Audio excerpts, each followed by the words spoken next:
मुफ्ती साहब, यकसा civil code के ताल्लुक से इसका मतलब ज़रा बताओ ना लोगों को। अस्सलाम वालेकुम वरहमतुल्लाहि वबरकातुहू। इस वक्त पूरे मुल्क में यकसा सिविल कोड का जो मसला चल रहा है, सबसे पहले तो ये समझिए कि यकसा सिविल कोड क्या है। यकसा सिविल कोड का मतलब है, उर्दू में कहिए तो यकसा सिविल कोड, एक जैसा समाजी कानून।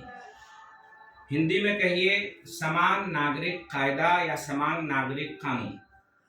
इंग्लिश में कहिए common civil code, uniform common civil code. इसका मतलब हुकूमत ये समझाना चाहती है कि ऐसे कानून बनाए जाएं जो समाजी मसाइल के अंदर पूरे हिंदुस्तान के लोगों के लिए एक जैसा।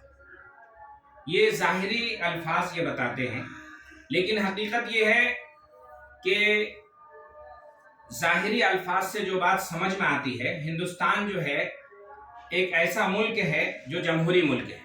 तो लिहाजा मैं आपको बता दूं कि जमहूरियत क्या है। हिंदुस्तान की जमहूरियत का मतलब ये है कि तमाम मजहब के लोगों को अपने अपने मजहब पर अमल करने, शादी ब्याह, निकाह, तलाक, खुला, उसी तरीके से विरासत के मसाइल, गोद लेने के मसाइल, इन सारे मसाइल में हर मजहब के लोगों को इस बात की इजाज़त है कि वो अपने मजहब पर रहते हुए इस मुल्क के अंदर, इस मुल्क के कानून की हिफाजत करते हुए वो अमल करें। बहरहाल जब से ये मसला होता चला आया है, यकसा सिविल कोड के ज़रिए से हुकूमत ये चाहती है कि ऐसे कानून बनाए जाएं। हालांकि किसी भी तरीके से इस मुल्क में जितने कौम रहती हैं, जितने ट्राइब्स रहते हैं, उनकी ज़िंदगी में सबको एक जैसा। हमारे घर के अंदर आप मिसाल देखिए कि हमारे घर के अंदर 4 लोग हैं, 4 लोगों को मजबूर करके एक ही किस्म का खाना, एक ही किस्म का पहनना, एक ही तरह से रहना, एक ही तरह से बातें करने का पाबंद नहीं बनाया जा सकता। जब हमारे घर में सबको एक ही किस्म का पाबंद नहीं बनाया जा सकता घर के 4 अफराद के अंदर, तो पूरे मुल्क के अंदर कैसे मुमकिन होगा? ये नामुमकिन है। ये जो है किसी ना किसी तरीके से सियासी असर और रसूख रखने वाले सियासी एजेंडे के तहत ये काम कर रहे हैं। यकसा सिविल कोड जो है ये इस मुल्क के तमाम जमहूरी लोगों के लिए, इस मुल्क के तमाम मज़ाहिब के लिए फ़ायदेमंद नहीं है। अब यकसा जमहूरियत का मतलब मैंने आपको बता दिया। तो यकसा सिविल कोड के तहत किन मसलों को लाया जाएगा?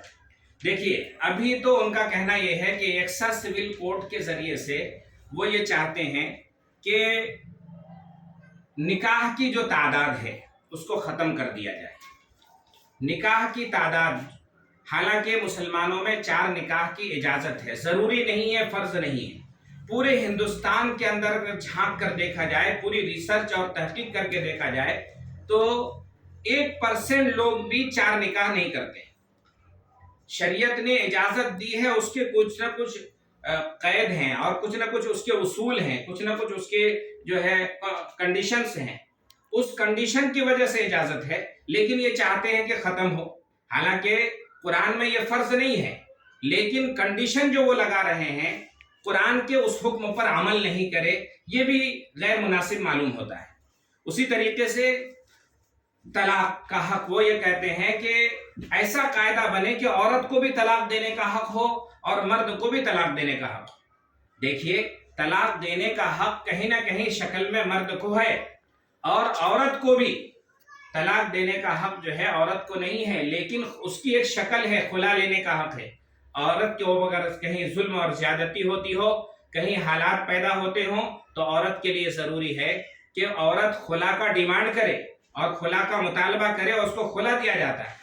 तो ये तलाक और खुले के मसले को भी उसके अंदर लाने की कोशिश कर रहे हैं।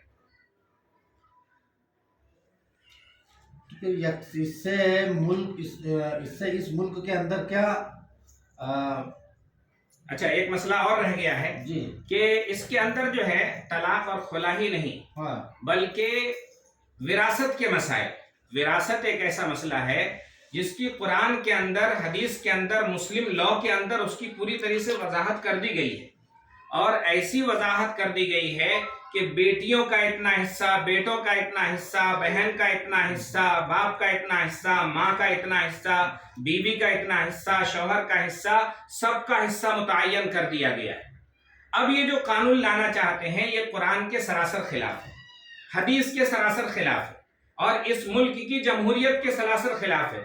اس ملک کے قانون کے اندر آرٹیکل 25 کے اندر اس چیز کی اجازت دی گئی ہے کہ جب سنویدھان بنا اور جب کانسٹیٹیوشن بنا، جب اس ملک کا دستور بنا، اس کے اندر پوری طور پر اجازت دی گئی ہے کہ مذہبی جو مسائل ہیں، مذہبی مسائل میں آپ اپنے طور پر رہ سکتے ہیں، زندگی گزار سکتے ہیں، اس کو کوئی رکاوٹ نہیں ڈالے گا۔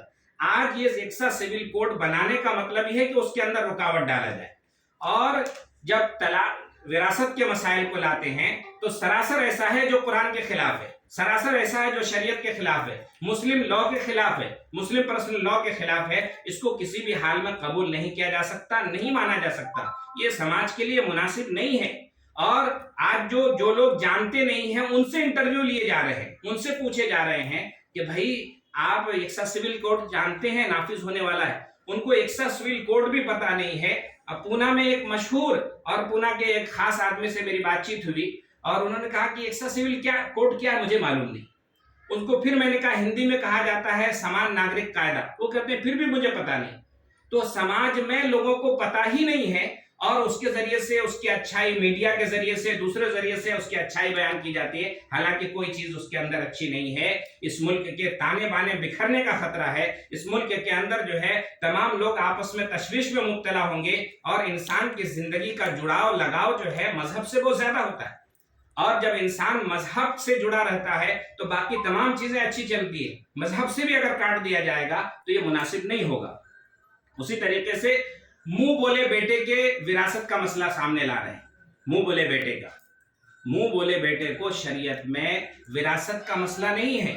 یہ اور بات ہے کہ کسی نے منہ بولا بیٹا کسی کو بنا لیا، کسی بچے کو گود لے لیا، اپنی زندگی میں اگر وہ چاہے تو اپنی زندگی میں وہ کچھ دے سکتا ہے، ان کو ہدیہ دے سکتا ہے، گفٹ دے سکتا ہے، دان دے سکتا ہے، کوئی چیز اس کے نام کر سکتا ہے، اس کو اختیار ہے، وصیت کر سکتا ہے، لیکن وراثت میں مرنے کے بعد اس کا حصہ نہیں ہوتا ہے۔ یہ قرآن و حدیث کے اندر پورے طور پر واضح ہے، اور قرآن و حدیث کے اندر جب پورے طور پر واضح ہے تو یکساں سول کوڈ قرآن و حدیث کے خلاف، مسلم پرسنل لا کے خلاف، اور مسلمانوں کو جو سنویدھان نے حق دیا ہے اس کے خلاف جا رہی ہے۔ لہذا مسلم قوم کے اندر بیداری لانے کی ضرورت ہے۔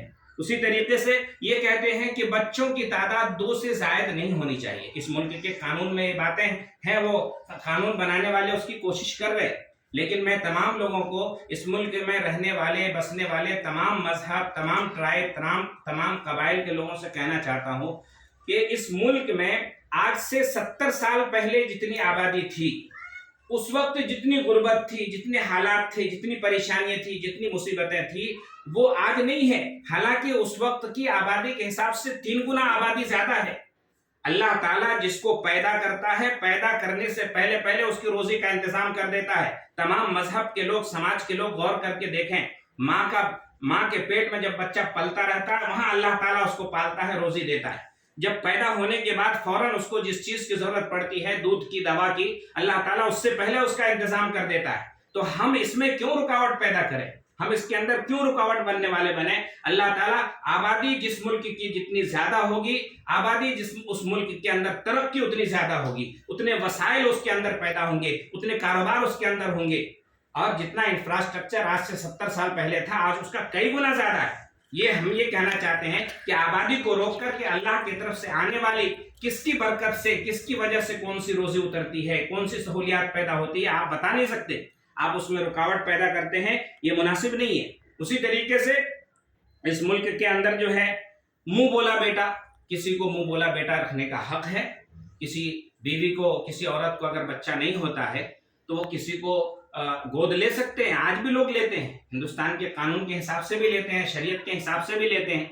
قانون بنا دینا اور لوگوں کو مجبور کرنا یہ مناسب نہیں ہے۔ اس لیے سماج کے تمام لوگوں کی ذمہ داری بنتی ہے، تمام مذہب کے لوگوں کی ذمہ داری بنتی ہے، اور خاص طور سے صرف مسلمان نہیں، जितने भी मज़ाहिब, जितने भी कबाइल के लोग हिंदुस्तान में रहते हैं, चाहे वह आदिवासी हो, दलित हो, मुस्लिम हो, नॉन मुस्लिम हो, क्रिश्चियन हो, यहूदी हो, सिख हो, जैन हो, तमाम के लिए मसाइल खड़े होने वाले हैं। एक सिविल कोड कोई अच्छी चीज़ नहीं है कि उसको एक्सेप्ट किया जाए, उसको कबूल किया जाए। और ये जो मजहबी आज़ादी दी गई है, उस मजहबी आज़ादी को छीनने जैसा ये एक अमल होगा। इसलिए हम तमाम लोगों से रिक्वेस्ट करते हैं, अपील करते हैं कि इन चीज़ों के बारे पर गौर करें। और लॉ कमीशन ऑफ इंडिया ने जो सजेशंस मांगे हैं, राय मांगी है, उसमें हम भी और पूरे कौम के लोग राय दें। और हम उम्मीद करते हैं कि लॉ कमीशन सही तौर पर लोगों की राय को सामने रख करके इस कानून को नाफिज करने की कोशिश नहीं करेगी, नाफिज नहीं करेगी। इससे पहले भी कई बार बात आई है, उस वक्त के लॉ कमीशन ने कहा था कि इसको अभी जल्दबाजी की जरूरत नहीं है। और जल्दबाजी अगर कुछ लोग करना चाहते हैं तो ये पॉलिटिकल इशू है, राजनीतिक फायदा उठाना चाहते हैं। हमको जो है इसमें सतर्क रहने की जरूरत है। और उसके साथ साथ मैं ये कहना चाहूंगा कि हमको इस पर अमल करने की जरूरत है। कानून की अपनी जगह पर, शरीयत अपनी जगह पर, शरीयत पर हम अमल करते रहेंगे। अल्लाह की मदद हमारे साथ रहेगी, पैदा करने वाले की मदद हमारे साथ रहेगी। शुक्रिया, जज़ाकल्लाह।